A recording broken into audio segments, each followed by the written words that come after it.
Début de l'histoire, à sa source en Beauce, la Cisse est plutôt modeste, c'est vrai.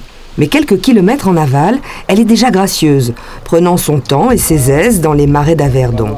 Tout a donc l'air charmant de loin, pourtant, il n'en est rien. Visuellement, c'est très joli, et quand on se penche un peu et qu'on soulève les cailloux, il n'y a plus rien dessous.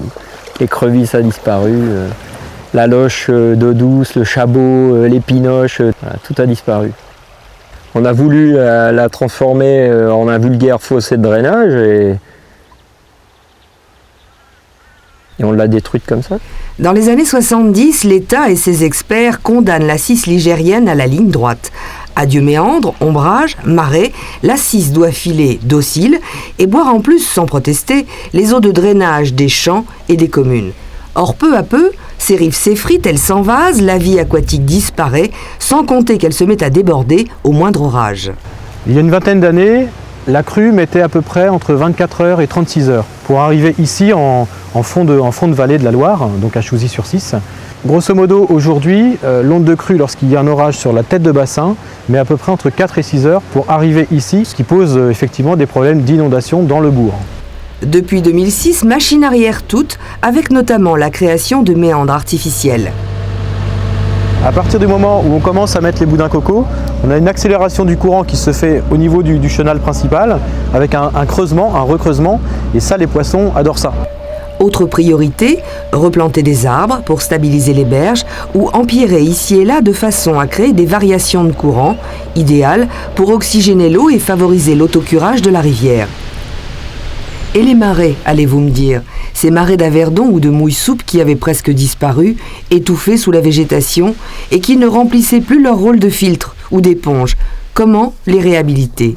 L'idée, c'est lui qui l'a eue dès 2004. T'es curieux, ça, hein? Ah oui, c'est bizarre. On a des animaux très rustiques sur lesquels on intervient très peu, quoi. Le minimum obligatoire, quoi. Et bon, nos seules interventions vont être de façon homéopathique. On veut pas polluer ces milieux-là avec des molécules chimiques, quoi. Ces vaches écossaises, plutôt légères, donc bien adaptées au sol spongieux, contribuent en pâturant au maintien de la biodiversité. D'ailleurs, un inventaire a permis d'identifier une cinquantaine d'oiseaux différents sur le marais et une centaine de plantes, dont une espèce qui n'avait pas été observée depuis un siècle, la grande douve, une sorte de bouton d'or très haut qui, je vous l'accorde, ne ressemble plus à grand-chose à ce moment de l'année. Alors c'est une espèce qui est une hélophyte, hein, un petit peu comme le roseau, comme l'iris, comme d'autres espèces. Donc je dirais qu'elle joue un rôle un peu de filtreur, hein, des éléments nutritifs du sol. Alors certaines sont plus spécialisées dans la filtration des nitrates, d'autres la filtration éventuellement de métaux lourds. Et après maintenant on ne connaît pas encore très bien son rôle et je pense qu'il y a encore plein de choses à découvrir sur sa fonction dans ce marais.